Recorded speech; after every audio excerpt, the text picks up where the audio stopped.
comienzo al primer ciclo de disertaciones del primer Congreso Internacional de la Asociación de Obstétricas Municipales del Gobierno de la Ciudad Autónoma de Buenos Aires. Diversificar conocimiento, fortaleciendo autonomía. Para su apertura, tenemos el agrado de recibir a la licenciada obstétrica Florencia Francesconi, magíster en Salud Pública, quien nos presentará su trabajo en Médicos Sin Fronteras. Bienvenida, Florencia. Hola a todos, muchísimas gracias por la invitación y por la presentación también. Voy a estar contándoles un poquito, no solo con Médicos Sin Fronteras, pero el trabajo médico humanitario en líneas generales. Yo trabajé también con otras organizaciones, ahora les voy a estar comentando un poco de qué se trata.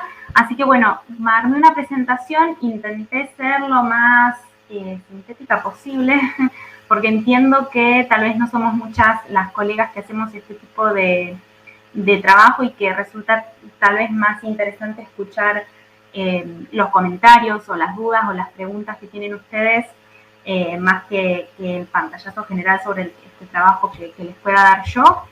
Así que les voy a compartir mi presentación. Me dan un minuto.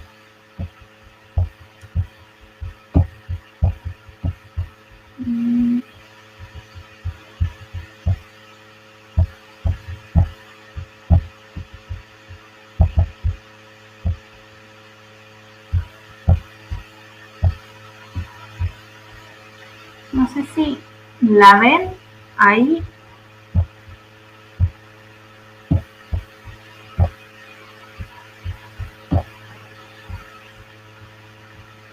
Es la primera vez que uso esta plataforma, perdón.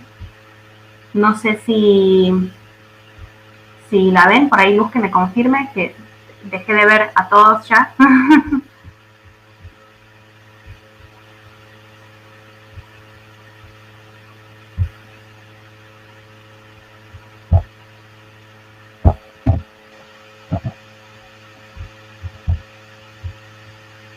¿Sí? Perfecto. Los tengo a todos muteados. Bueno, el trabajo médico humanitario, entonces. Yo empecé con algo que me parece importante, que es el contexto, ¿no? Porque la necesidad de tener, o algunos o muchos, o se preguntarán por qué una matrona, una licenciada obstétrica en un contexto médico humanitario. Así que decidí empezar la presentación un poco así, con algunos datos también. Estuve mirando algunas revisiones de Cochrane, bueno, en distintas fuentes. Si bien yo hago este trabajo, pero los números exactos, los datos, no siempre los manejo, pero fíjense ustedes que ACNUR, que es la Agencia de Naciones Unidas para los Refugiados, justamente en 2021, lo que nos dice es que 89,3 millones de personas fueron desplazadas a la fuerza en todo el mundo. Estamos hablando no solamente de conflictos armados, guerras, pero también con el cambio climático es algo que vemos cada vez más. El hecho de las catástrofes, ¿no?, climáticas también, con datos que indican que más de 125 millones de personas necesitaban asistencia humanitaria en todo el mundo, estén o no desplazados, ¿no? Que sabemos que pueden ser o refugiados hacia otros países o lo que nosotros decimos IDPs, que son desplazados internos adentro del mismo país. El 75% de los que necesitan asistencia humanitaria son mujeres, niñas, adolescentes, y fíjense que particularmente en un rango etario son personas en edad fértil, básicamente, de 15 a 49 años.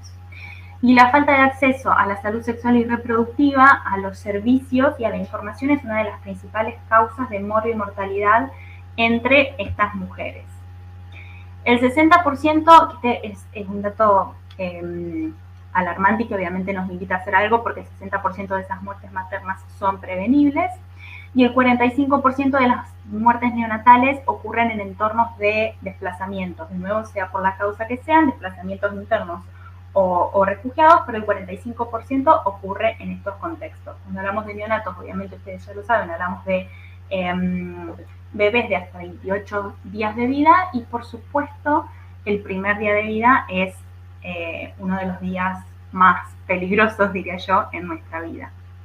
Una de cada 5 mujeres refugiadas o desplazadas experimenta violencia sexual, que este es otro componente que, a diferencia de lo que pasa en nuestro país, los sobrevivientes de violencia sexual por lo general están a cargo del paquete de prestaciones de salud sexual y reproductiva que brindamos las matronas y los matrones, así que están abajo de nuestro paraguas, de nuestro ala. Y el paquete mínimo esencial en salud sexual y reproductiva durante crisis humanitarias describe 5 objetivos, bueno, y acá básicamente está este paquete completo de prestaciones, actividades y recursos para abordar las necesidades de las personas en situaciones humanitarias. Por otra parte, es importante también nuestra figura en la transición posterior a esta crisis y en todo lo que es la fase de recuperación, ¿no? Sin ir más lejos, por ejemplo, hay muchos informes de UNFPA, que se dedica particularmente a salud sexual y reproductiva, del impacto que tuvo, por ejemplo, el COVID-19, ¿sí? Una catástrofe también, una pandemia a nivel internacional, y los resultados de que muchas personas no pudieran tener acceso a este paquete de prestaciones, ¿no? Como por ejemplo planificación familiar, qué pasó con la morbimortalidad materna, etcétera, etcétera. Entonces, vemos que también la figura de la obstétrica es importante, no solamente durante la crisis, pero muy, muy importante en la fase de recuperación posterior. Se necesita personal calificado y un dato que seguramente, porque este informe tiene ya 2 años, que es el estado de las matronas en el mundo, el SOWMI por las siglas en inglés, que si ustedes recuerdan, se lanzó para el Día Internacional de la Partera, que sería el 5 de mayo, que sería mañana, hace ya 2 años, y es un informe interagencial. No es un informe largo, tiene 80 páginas solamente, y hay una versión simplificada también, así que yo invito a estar lleno de evidencia científica sobre nosotros y nuestra profesión. Es interagencial, como les decía, de UNFPA, que es el Fondo de Población de las Naciones Unidas, de la Confederación Internacional de Matronas y de la Organización Mundial de la Salud, y una de las varias cosas que denuncia este reporte es que hay una escasez de casi 1 millón de obstétricas alrededor del mundo. Y esto claramente constituye un problema porque por la formación que nosotros tenemos y cuando estamos debidamente regulados, ¿no? Que esto es algo que sabemos muy bien también, podemos proveer casi el 90%, el 87% en realidad, de los servicios básicos de la canasta de estas prestaciones de salud sexual y reproductiva para mujeres, para niñas, para adolescentes y para recién nacidos. Entonces, como ven, somos un profesional clave en la asistencia médico-humanitaria. Por otro lado, un tema que resurgió, este tema resurgió un poco, si bien había ya algunas declaraciones de postura. Creo que la guerra en Ucrania nadie se imaginaba, no es que tenga algo particular o que sea más aberrante que una u otra guerra, claramente, pero me parece que nadie se esperaba una guerra en 2023 en Europa. 2022 empezó. Así que es como que un poco reavivó todo esto y el rol de las obstétricas durante la asistencia médico-humanitaria, principalmente durante conflictos armados. Ustedes saben que la Confederación Internacional de Matronas, bueno, hoy por hoy la única asociación miembro que tiene membresía completa de Argentina es el Colegio de Obstétricas de la provincia de Buenos Aires. Yo, a través del Colegio de la provincia de Buenos Aires, soy la representante regional hace ya 3 años, que es un puesto que dejo el mes que viene. Si bien agrupa a través de sus asociaciones a más de 1 millón de parteras alrededor del mundo, de parteras profesionales, y se hablan muchísimos idiomas entre todas estas colegas, ustedes saben que los idiomas oficiales son 3, el español, el inglés y el francés, así que todos estos documentos y estas declaraciones de postura, que para nosotros son documentos madre, si se quiere, los pueden encontrar. Yo justo no sé por qué, se los puse en inglés, perdón, pero lo pueden encontrar en español también. Entonces, la declaración de la Confederación empieza diciendo un poco esto también, que las matronas y matrones llevamos cientos de años aportando cambios positivos, apoyo y servicios que salvan vidas en situaciones de conflicto, es algo que hacemos desde siempre. Invertir en ellos es invertir en sistemas de salud que sean sostenibles, ¿no? Las parteras haciendo cosas de parteras, los médicos dedicados a la asistencia puramente médica y los enfermeros en su lugar, y así con cada profesional de la salud, por lo que todo lo que es el paquete bien completo de salud sexual y reproductiva estaría a cargo nuestro. Permiten los derechos humanos básicos de las mujeres, ¿no? Muchas veces cuando hay una situación, un conflicto, una guerra, surge esto de que por ahí los gobiernos, ¿no?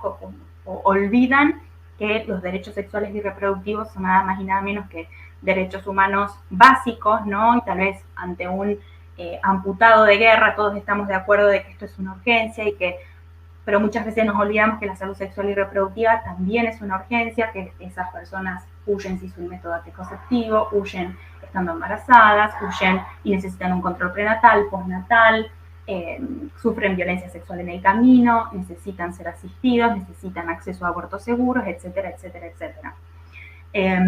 Y que tenemos que estar preparados para reaccionar ante la crisis y la incertidumbre. Es un documento muy lindo que yo los invito a que naveguen la página de la Confederación, pueden cambiar el idioma y en el margen superior derecho y van a encontrar todos estos documentos también en español para los que les interese. Esto un poco a nivel, un poco el marco, ¿no? De por qué es importante nuestra intervención. Yo soy obstétrica no hace tantos años, hace casi 10 años. Hice mi residencia en el Hospital Materno Infantil de Azul, que estoy, siempre lo digo, súper contenta. Es un hospital que es un centro de referencia en la provincia de Buenos Aires. Es un hospital donde se trabaja muy bien. Es un hospital escuela, es un hospital donde las obstétricas son consideradas. La voz de la obstétrica es una voz fuerte. Así que estoy muy contenta de haber hecho mi residencia ahí. Y después, bueno, yo ya durante mi último año de residencia, durante los últimos 2 meses, yo decidí que quería hacer este trabajo. Mi mamá es socia de Médicos Sin Fronteras, así que me llegaba esta revistita a mi casa todos los fines de año, ¿no? Y yo ya había pensado, si bien como les decía, hay muchas organizaciones que emplean obstétricas, ya había pensado que iba a empezar al menos con Médicos Sin Fronteras, y fue así. Estuve en Etiopía, en la región somalí, justo en la frontera, que era básicamente asistencia a población local, y había 5 campos de refugiados. Estuve 2 veces en Kenia, estuve en Sudán del Sur con otra ONG que ahora también les voy a contar. Estuve en Palestina, estuve en Irak, básicamente del norte a sur, en todo Irak. Y estuve en la guerra de Rusia-Ucrania, en Eslovaquia-Ucrania, con Médicos Sin Fronteras, y después volví a entrar a Ucrania con otra ONG. Estas son con las que yo trabajé, les repito, hay muchas para las que lo menciono porque, de nuevo, no somos muchas las que hacemos este trabajo, y por ahí a más de uno entiendo que le interesaría y no sabe bien por dónde empezar. Yo trabajé en estas, está Emergency, está Intersos, está SOS, que hace salidas al mar Mediterráneo y emplea obstétricas también. Tienen un equipo por lo general muy chiquito, aparte de toda la parte logística, tienen por lo general un médico, una enfermera y una partera. Están las agencias de Naciones Unidas, como por ejemplo UNFPA, está la Cruz Roja Internacional, que trabaja muy bien también, está Save the Children, bueno, etcétera, etcétera, etcétera. Yo empecé con Médicos Sin Fronteras y actualmente estoy trabajando, ahora estoy en remoto desde casa, pero sigo trabajando con Médicos Sin Fronteras. Trabajé muy bien con todas, eso también hay que decirlo. Yo personalmente me siento cómoda con Médicos Sin Fronteras y es con quien sigo trabajando. MSF tiene más de 50 años, se fundó en Francia con médicos y periodistas, ¿no? Por esta necesidad también que ellos decían de que el mundo conozca lo que estuviese pasando, no solamente de asistir, pero sino de difundir. Trabaja con una independencia, una imparcialidad geniales, y está presente en más de 70 países. Project Hope, que es con la que estuve por segunda vez en Ucrania también, es una ONG que se fundó en Estados Unidos y tiene ya varios años también, se fundó en el 58. Y QAM, que es una ONG italiana, Medici con l'África, tiene más de 70 años ya y está activa ellos se dedican solamente es un continente gigante, pero se dedica solamente a África y está activa en 8 países de África subsahariana que son en realidad los países con peores indicadores en todo sentido, pero bueno, maternos y neonatales por sobre todo. ¿Qué es lo que usualmente, no hay tal vez una misión estándar o algo tipo, pero qué es lo que usualmente nosotras ofrecemos en terreno? Por lo general tenemos, depende obviamente del proyecto y demás, pero los recién nacidos hasta los 28 años de vida, hasta los 28 días de vida, perdón, el entrenamiento de las colegas, eso también, por lo general cuando uno va, no va a hacer 24 horas de guardia y después se vuelve a su casa, no, es otro tipo de tareas, son tal vez más tareas de gestión, de estar disponible para las urgencias, de hacer los pedidos de farmacia, de organizar los horarios, los cronogramas, el recurso humano, y bueno, esto de entrenar también es un componente muy importante porque lo que nosotros queremos es que esos médicos, esos enfermeros, esas parteras, incluso nosotros estemos o no en terreno, tengan cierta autonomía para poder resolver básicamente lo que se les presente. Ahí a veces trabajamos con estructuras que son enteramente nuestras, de la ONG, y a veces apoyamos a estructuras nacionales, ¿no? Como si fuese estructuras provinciales acá o del Ministerio de Salud. Y eso funciona muy bien también y a nosotros, a ellos les permite tener cierta sostenibilidad en las tareas. Y después en relación a consultorios, por lo general el paquete materno-neonatal incluye la consulta prenatal, postnatal, planificación familiar con todos los métodos, siempre y cuando no haya ninguna restricción en el país. La asistencia que yo les decía de sobrevivientes de violencia sexual, por lo general, yo diría que la gran mayoría lo llevan obstétricas. Por lo general son personas que vienen en búsqueda más de terminación de embarazo o de anticoncepción de emergencia o de tratamiento profiláctico. Y no tanto, no digo que no exista, pero no tanto, tal vez su necesidad principal no es tener un certificado médico o iniciar una acción legal, por más de que nosotros claramente le entregamos un certificado médico, pero esa es una de las razones tal vez por la cual está bajo de nuestro ala y no el médico forense, por ejemplo, ¿no? Porque tienen más por el paquete preventivo y por la asistencia, y es obviamente un paquete que siempre se da en forma conjunta con psicología, servicios de aborto seguro, siempre teniendo en cuenta un poco también la reglamentación de cada país. Son muy poquitos, por suerte, los países que no tienen ninguna reglamentación o que no ofrecen ningún tipo de asistencia en relación al aborto, así que por lo general es algo que incluimos en nuestro paquete. Y obviamente tenemos, bueno, pueden ser hospital, depende, ¿no? Si es un hospital, una clínica móvil o el formato que fuere, pero puede que tengamos también la guardia y una sala de partos. Y bueno, no tengo fotos en realidad de todas las misiones ni de todas las intervenciones, pero sí de algunas. Esta fue mi primera misión en Etiopía. Como ven, bueno, las camas en términos de privacidad y demás tal vez no es lo mejor. Las camas están en una sala conjunta. Este era un día, una mañana de pase de sala. Todas tienen red de la mosquitera. Por lo general en todo lo que es África, la época de lluvia, tiene mucha malaria. Acá estuve también en un brote de dengue. Y la estructura, como ven, no es el hospital tal vez como nosotros lo conocemos, como nosotras estamos acostumbradas a trabajar, pero son todas estructuras más chiquitas, ¿no? Como se ve en la foto de la derecha, que uno es el quirófano, el otro es el control prenatal, y bueno, son todas estructuras separadas. Bueno, acá donde está este nene que está todo mojado, no sé si se llega a notar, me parece que en el pantalón se nota que está todo mojado, se nota también que está bastante malnutrido. y esta es la sala de espera. También usan como estos, ellos le dicen tukul, es como una especie de, una estructura como con un techo de paja, y bueno, y que los resguarda un poco del sol. Hay en las calles, por lo general, también hay muchos animales, ven que es como el clima está bastante árido, bastante seco. Y en términos de movilidad, tal vez uno de los principales,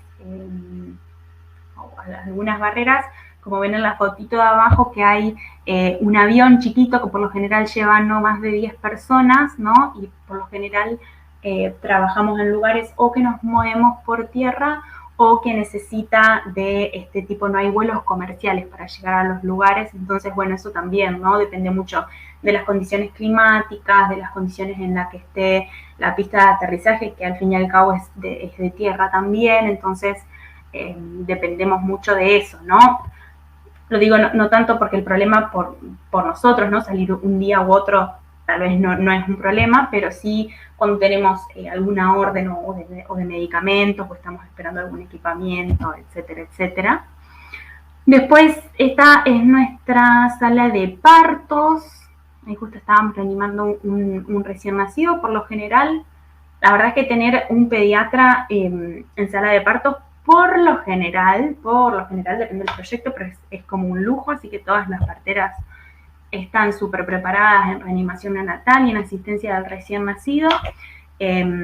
Todos los recién nacidos todos los neonatos de menos de 28 días se internan, idealmente en internación conjunta, lo más que se pueda, pero tratamos de mantenerlos que están dentro de la maternidad, y por eso también las parteras tratan lo que son patologías más prevalentes, ¿no? Por ejemplo, un recién nacido con malaria, uno no puede esperar tal vez a que venga un médico a hacer un diagnóstico, que aparte es muy sencillo, y a poner un tratamiento que ya está súper protocolizado. Entonces, todas estas cosas, por lo general, reanimar un recién nacido después de una asfixia o un distrés, o tratar patologías prevalentes, por lo general las parteras no esperan una indicación médica, ¿no?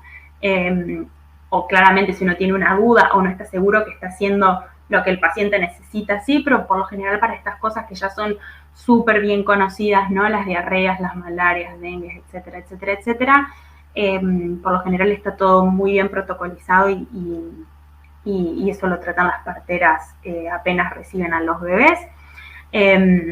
Importante en la fotito de abajo, que vemos una infección de piel. Bueno, trabajan mucho también, hay muchos, ellos le dicen traditional healers, serían como los curanderos o algo así, y por lo general, bueno, lo que pasa es justamente esto, ¿no? Que los padres llegan ya al sistema como formal de salud a vernos a nosotros cuando los niños tienen cuadros como bastante avanzados, ¿no? Entonces nosotros trabajamos con la comunidad, todo lo que ellos quieren, no sé, muchos usan hierbas o usan algún amuleto y demás, todo lo que no interfiera cuando no tenga un efecto, digamos, negativo en la salud del paciente, obviamente uno lo permite, no hay ningún problema, pero bueno, también estar un poco atentos a esto, ¿no? A dar pautas de alarma y a ver cuando realmente hay que consultar al hospital. Pero estos cuadros así son como muy comunes, ¿no?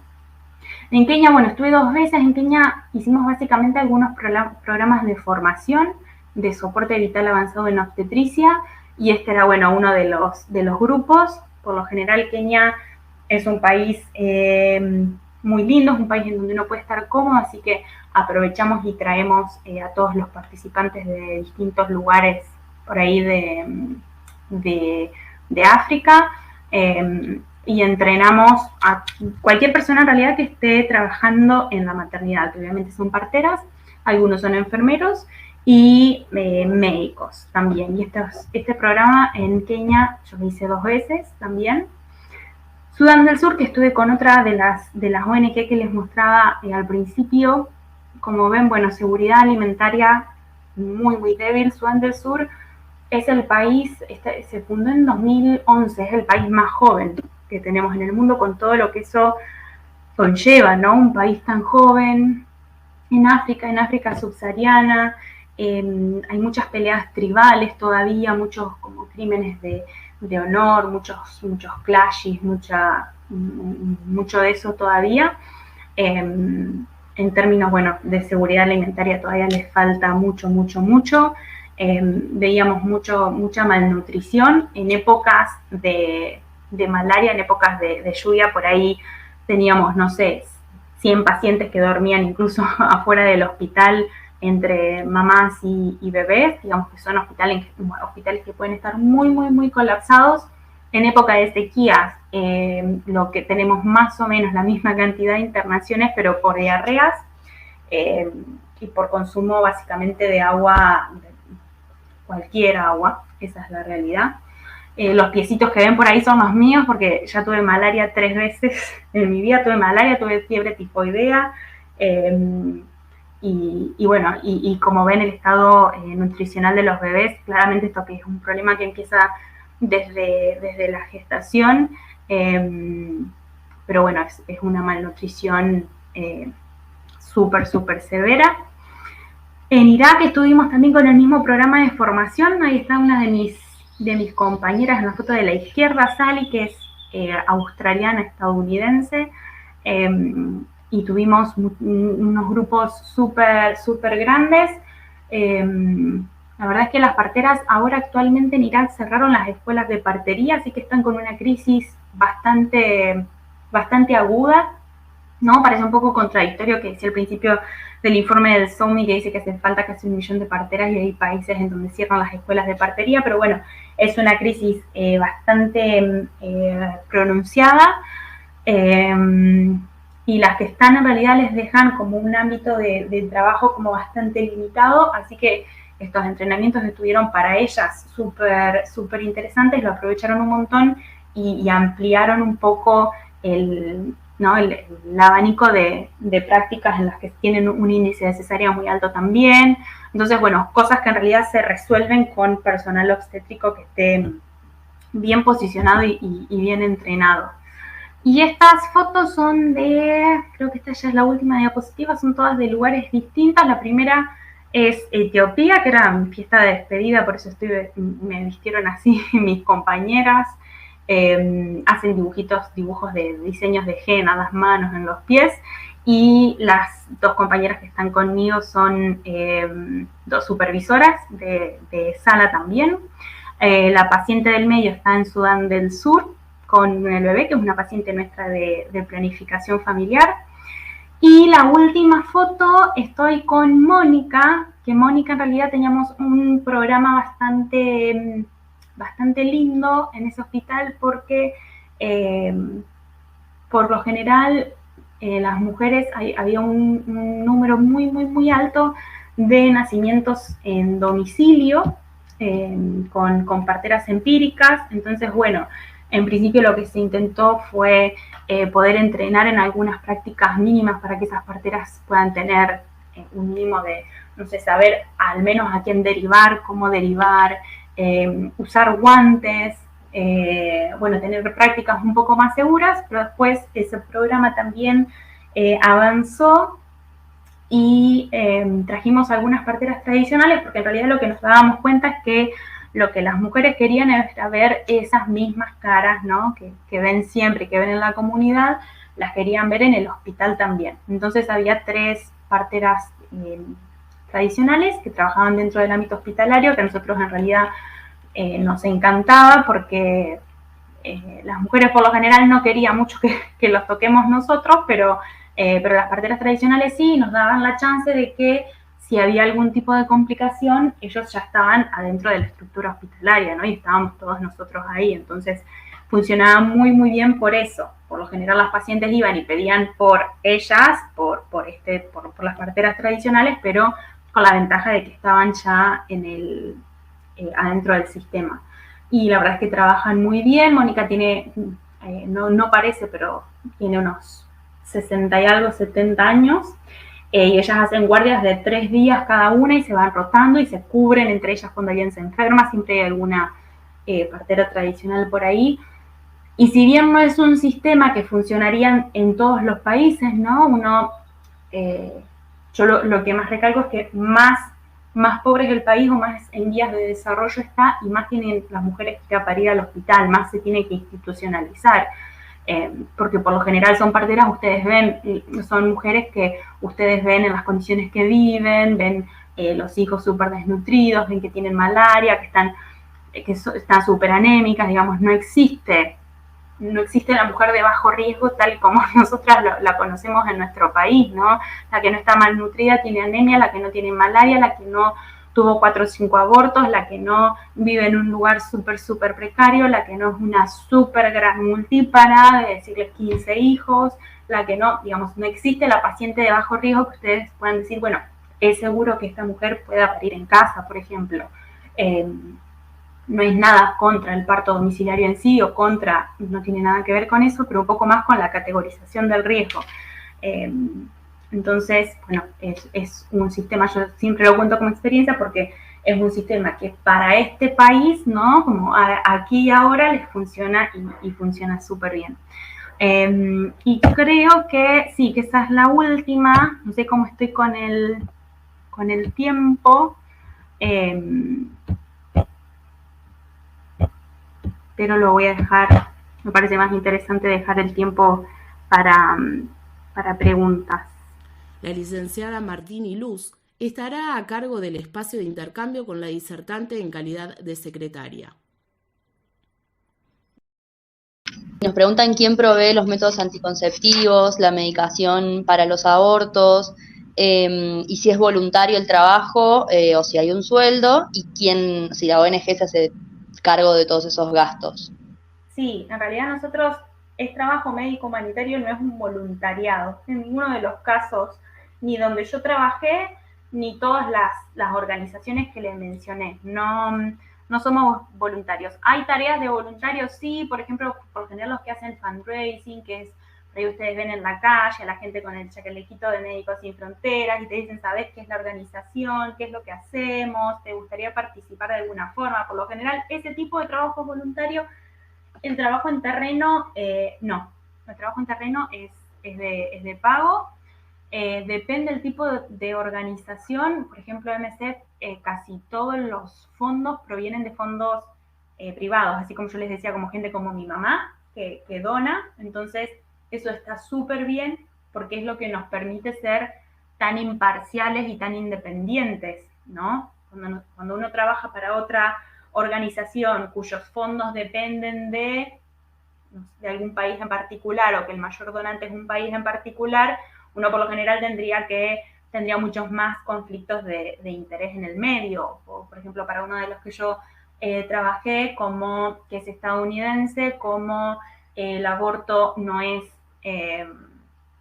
está del todo legalizado en ese país, entonces los fondos vienen de ahí y después uno no puede hacerlo cuando sale a terreno.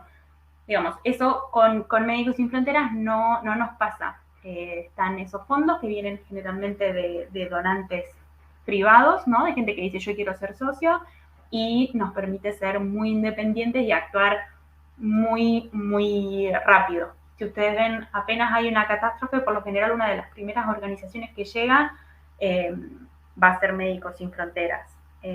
Y bueno, y los medicamentos y todo provienen de esas donaciones también. Obviamente habrá empresas y demás, pero el grosso de la donación viene de fondos privados. Perfecto. Después nos preguntan si podés elegir el destino para trabajar en Médicos Sin Fronteras, si es imprescindible saber el idioma, y qué posibilidad hay de trabajar dentro del país, por ejemplo, en el Chaco Profundo o alguno de los lugares más olvidados. Uh-huh. Idiomas, te piden idiomas, claro, inglés sí o sí como base. Después se valora muchísimo si uno sabe francés, porque muchos países africanos hablan francés, entonces como el segundo idioma más hablado y más útil. Se valora el portugués, se valora mucho el árabe, porque tenemos todo Oriente Medio también, y bueno, y dentro de África también lugares que hablan árabe. Y español, bueno, hay algunas misiones en América Latina, no hay en Argentina, Por lo general, si bien sí es cierto que hay proyectos regulares, ¿no?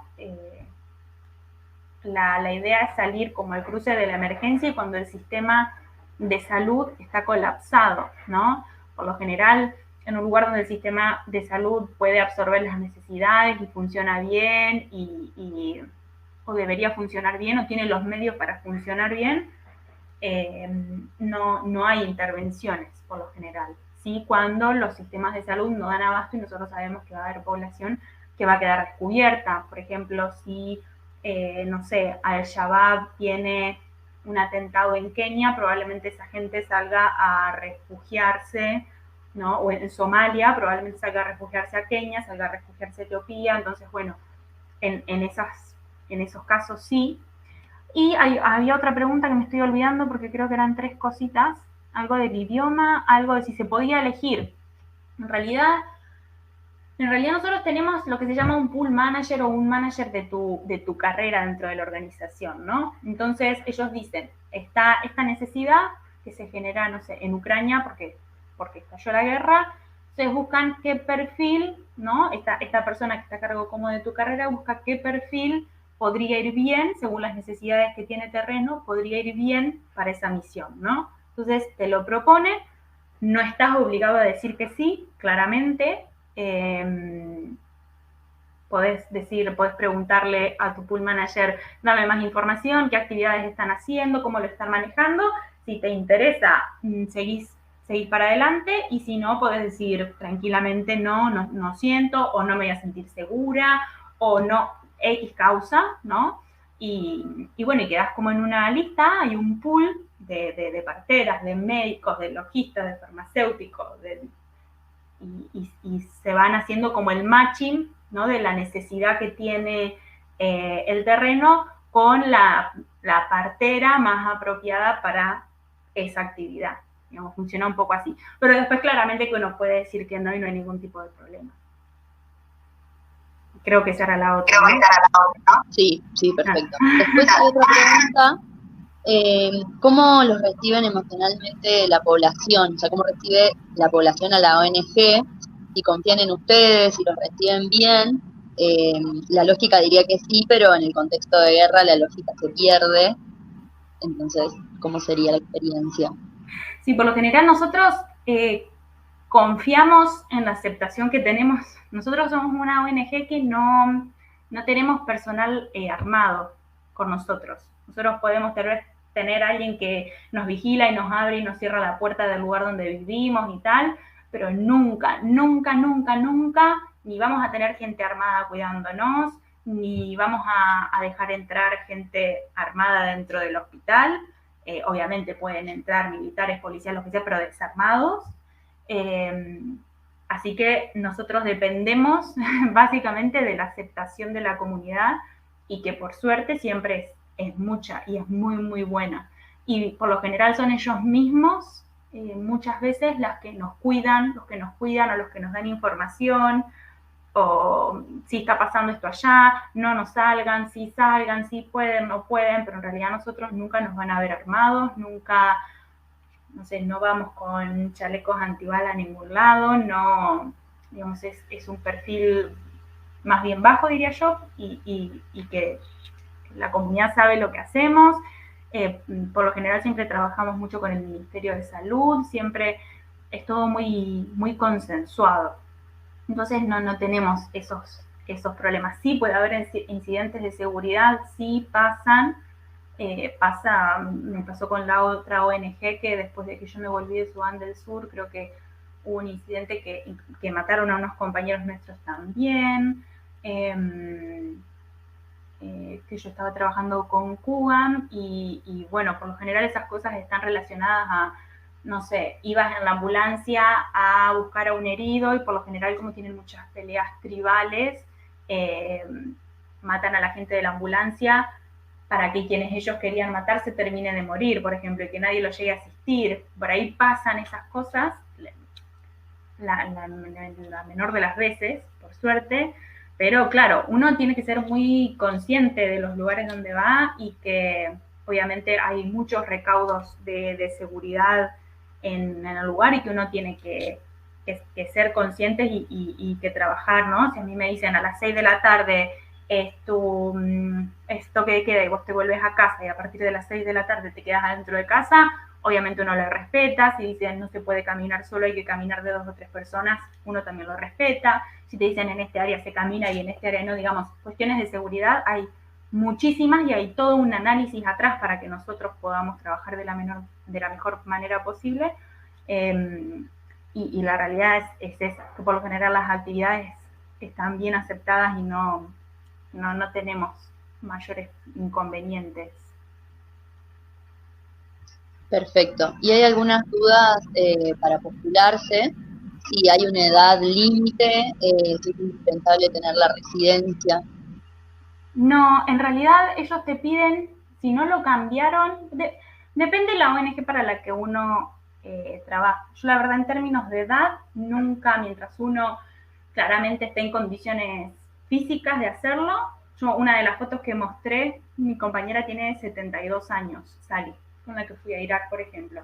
Si uno está en condiciones físicas de poder movilizarse, de poder, para estar en terreno al menos, para hacer trabajo de oficina, esos requisitos claramente no, pero al menos si uno para ir a terreno está en buenas condiciones de salud y demás, no hay una edad que digan mínimo o máximo, o al menos yo no vi. Yo trabajé en estas 3, apliqué a varias otras también, y la verdad es que no había ninguna restricción de edad. Y en relación a la experiencia, no te piden particularmente la residencia, pero sí depende de la ONG, te pueden pedir al menos 2 años de experiencia, al menos 3 años de experiencia. Algunas puede que te pidan que tengas experiencia con alguna otra ONG o experiencia en terreno de algún tipo. Pero bueno, cuando yo empecé, yo tenía solamente la residencia, que a mí me la tomaron como, la residencia nuestra dura 3 años, y en ese momento, yo empecé en 2018, en ese momento pedían 2 años de experiencia al menos y la residencia me la tomaron, ¿no?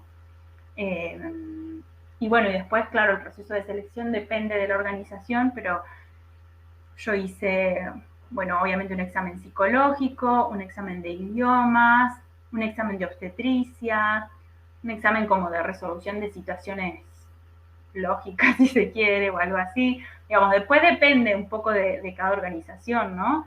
Y la verdad también es que una vez que estás trabajando con una organización y uno se va metiendo en el círculo, también es más fácil después enterarse por ahí de actividades que tiene otra organización o aplicar a otra, o ya tener experiencia en terreno es un plus. Entonces, bueno, después se va haciendo todo un poquito más fácil. Pero el proceso de selección cuando empecé sí que fue bastante largo, ¿no? Uno se tiene que armar un poco de paciencia, no desesperarse si no recibe como noticias enseguida, y por lo general son varios pasos, ¿no? Después de ahí uno hace como una preparación que nosotros le decimos de presalida a terreno, ¿no? Y después cuando ya tiene eso completo, sí queda en el pool que yo les comentaba. Entonces por lo general uno va a empezar con proyectos más regulares, no tal vez tan de emergencia, como para empezar a ver cómo se maneja la organización, con qué protocolos, cómo es la estructura, ¿no? Proyectos más bien tranquis, por llamarlo de alguna forma, y después sí, ya te van ofreciendo, hay misiones que son para gente que sale por primera vez, y después ya, según uno tiene más, acorde uno tiene un poco más de experiencia, ya sí te pueden ir ofreciendo, ¿no? Según los idiomas que hablas, y bueno, te pueden hacer algún otro ofrecimiento, digamos. Genial, Flor. Bueno, quedaron algunas preguntas afuera, pero ya estamos con el tiempo. Sí, así que bueno, admirable, muy enriquecedora tu presentación. Muchas gracias.